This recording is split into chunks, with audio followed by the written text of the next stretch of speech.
Bismillahirrahmanirrahim. Assalamualaikum warahmatullahi wabarakatuh dan semangat pagi semua. Kembali lagi di channel YouTube saya yaitu Lilis Susanti. Pada video kali ini saya akan membahas sedikit sharing terkait rekonsiliasi bank. Di mana rekonsiliasi bank adalah suatu proses yang dilakukan untuk membandingkan dan menyelaraskan saldo kas yang tercatat di dalam buku besar perusahaan dengan saldo yang tercatat dalam laporan bank. Biasanya saldonya berdasarkan rekening koran. Rekonsiliasi bank. Laporan ini membuat informasi mengenai yang pertama adalah saldo awal bulan, saldo mutasi penambahan dan pengurangan saldo, lalu biaya administrasi bank seperti jasa giro dan biaya administrasi bank. Di dalam rekonsiliasi bank terdapat dua laporan ya, laporan yang menunjukkan saldo berdasarkan laporan bank dan saldo berdasarkan laporan perusahaan. Di mana di dalamnya terdapat setoran dalam perjalanan, cek dalam perjalanan, ada misalnya kesalahan pencatatan bank. Lalu kalau di dalam laporan perusahaan itu terdapat misalnya wesel tagih melalui bank, cek kosong, beban administrasi bank, kesalahan pencatatan perusahaan. Sekarang kita akan membahas satu persatu. Inilah penyebab perbedaan saldo baik dalam perusahaan maupun saldo dengan yang ada di bank. Yang pertama adalah cek yang masih beredar. Nah, perusahaan mengeluarkan cek untuk pembayaran utang dagang kepada kreditur atau supplier. Perusahaan akan mencatat cek tersebut dalam pembukuan perusahaan sebagai pengurang kas atau giro di bank. Sedangkan pihak kreditur belum tentu langsung mencairkan cek tersebut, sehingga bank belum mencatat pengeluaran cek tersebut, belum didebit oleh bank. Untuk tujuan rekonsiliasi bank, cek yang masih beredar ini sifatnya akan mengurangi besarnya saldo kas di bank menurut rekening koran atau catatan bank. Jadi kalau ada cek yang masih beredar itu akan berpengaruh pada catatan di bank.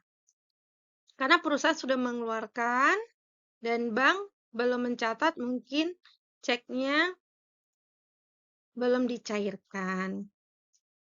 Jadi ceknya masih beredar ya.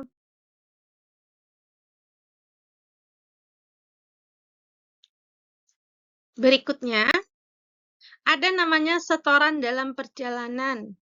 Setoran perusahaan yang dilakukan pada saat akhir bulan atau akhir tahun. Perusahaan telah mencatat setoran tersebut, akan tetapi pihak bank belum mencatat karena melewati jam setor di bank. Belum dikredit oleh bank. Untuk tujuan rekonsiliasi bank, setoran dalam perjalanan ini sifatnya akan mengoreksi menambah besarnya saldo kas di bank menurut rekening koran bank atau catatan bank. Jadi begini, kita di akhir periode misalnya tanggal 31 Desember kita pergi ke bank. Nah, kita sudah melakukan pencatatan, misalnya kita menyetorkan uang. Nah, kita sudah mencatat di catatan perusahaan pembukuan kita karena kita sudah mengeluarkan uang. Nah, ternyata di bank itu belum dicatat. Mungkin tadi kita melewati jam setor di bank, jadi masuknya masih nanti. Jadinya itu akan menambah besarnya saldo kas di bank. Jadi yang berubah adalah menurut catatan laporan di bank. Berikutnya, penyebab perbedaan saldo berikutnya. Ada namanya cek kosong. Cek kosong ini maksudnya perusahaan akan menambahkan cek pembayaran yang diterima dari pelanggan ke dalam pembukuannya dengan mendebit akun kas di bank dan mengkredit akun piutang usaha atas nama pelanggan yang bersangkutan. Namun, ternyata setelah disetor ke bank, cek tersebut tidak bisa dicairkan atau ditolak oleh bank karena dana tidak cukup atau cek kosong. Jadi, kalau kita mendapatkan cek saat kita setorkan ke bank, dana yang tidak cukup, itu namanya istilahnya adalah cek kosong. Untuk tujuan rekonsiliasi, cek yang diberikan oleh bank karena tidak cukup dana ini sifatnya akan mengoreksi atau mengurangi kembali besarnya saldo kas di bank menurut catatan perusahaan. Dalam pembukuan perusahaan lewat jurnal koreksi, cek tidak cukup dana ini lalu akan dibebankan kembali ke pelanggan yang bersangkutan, yaitu dengan memunculkan kembali akun piutang usaha dan mengkredit akun kas di bank. Itu apabila perusahaan mendapatkan cek kosong dari pelanggan. Berikutnya, terkait wesel dan bunga yang ditagih lewat bank. Apabila tagihan piutang wesel dilakukan oleh bank, maka perusahaan akan mengetahui hasil penerimaan tagihan beserta bunganya pada awal bulan berikutnya, yaitu pada saat perusahaan menerima rekening koran atau bulan yang telah lewat atau bulan di mana piutang wesel tersebut ditagih. Telah terjadi perbedaan saldo kas di bank antara catatan di bank dan antara catatan di perusahaan. Perusahaan dalam pembukuan belum mencatat hasil penerimaan tagihan piutang tersebut karena baru mengetahui di bulan berikutnya setelah mendapatkan rekening koran. Caranya adalah mendebit akun kas di bank sebesar nilai nominal wesel tagih ditambah bunganya dan mengkredit akun piutang wesel pelanggan bersangkutan sebesar nilai nominal tersebut, serta juga mengkredit akun pendapatan bunga atas wesel tagih tersebut. Jadi misalnya nih seperti di bulan Desember misalnya, kita sudah mendapatkan rekening koran, berarti kalau transaksi di Desember, kita akan cetak rekening korannya full, itu adalah di awal Januari.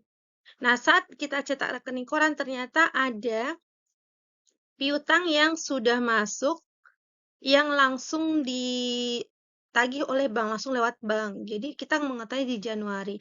Nah, saat kita mengetahui di Januari, otomatis saldo kas di bank sama di perusahaan itu berbeda.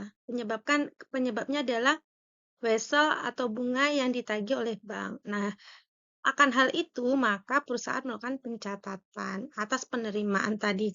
Jadi, mendebit akun kas di bank dan mengkredit akun piutang wesel serta mengkredit pendapatan bunga. Berikutnya lagi, bunga bank atas saldo rekening atau namanya jasa giro. Perusahaan biasanya akan mengetahui hasil pendapatan bunga atas saldo rekeningnya yang telah mengendap selama bulan berjalan pada awal periode berikutnya, yaitu pada saat perusahaan menerima rekening koran atas bulan yang telah lewat. Misal, kita mau merekonsiliasi bulan Desember, berarti kita awal Januari kita mencetak rekening koran.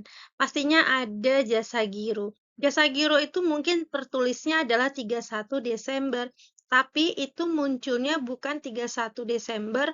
Pas misalnya kita ke bank siang-siang ngeprint, itu tidak muncul, munculnya nanti di tengah malam. Jadi akan munculnya itu pas besoknya kita print rekening koran. Tanggalnya tanggal 31 Desember. Jadi atas jasa giro tadi yang munculnya terakhir, nah itu di awal bulan baru kita print ketahuan jasa gironya, itu baru dicatat.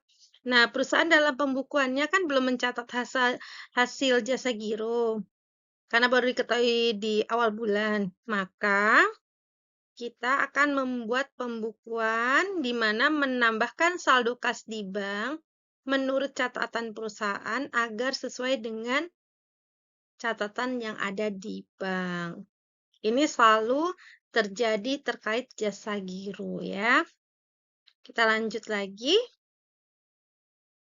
Biaya jasa bank. Berikutnya, biaya-biaya ini meliputi misalnya biaya administrasi, biaya clearing, biaya penagihan, piutang lewat bank, biaya cetak buku cek, biaya lainnya yang dibebankan rekening nasabah sehubungan dengan pemanfaatan fasilitas atau jasa yang diberikan bank. Untuk tujuan rekonsiliasi atas saldo kas di bank, di mana biaya administrasi itu dibebankan, maka perusahaan dalam pembukuannya lewat jurnal koreksi akan mengurangi saldo kas di bank menurut catatan perusahaan agar supaya sama dengan catatan di bank. Caranya adalah dengan mendebit akun beban administrasi dan mengkredit akun kas di bank sebesar biaya administrasi yang dibebankan. Jadi memang pastinya kita akan membandingkan catatan perusahaan dengan catatannya di bank berdasarkan rekening koran pada kalau Desember berarti kita cetak di awal Januari untuk kita lihat Desember itu selama 1 bulan berapa biaya-biaya yang sudah dikeluarkan, yang mana yang belum dicatat. Kalau belum dicatat maka kita harus membuat jurnal untuk mencatat seperti biaya administrasi banknya. Lanjut lagi. Penyebab perbedaan saldo tadi antara bank dan perusahaan misalnya adalah kesalahan dalam pencatatan. Kesalahan dalam pencatatan bisa saja terjadi baik dilakukan oleh bank maupun perusahaan. Perusahaan hanya akan membuat jurnal koreksi dalam pembukuannya apabila kesalahan pencatatan dilakukan oleh pihak perusahaan sendiri. Demikian sedikit kita membahas sedikit tentang rekonsiliasi bank. Terima kasih atas perhatiannya. Semoga video ini bermanfaat. Wassalamualaikum warahmatullahi wabarakatuh dan semangat pagi.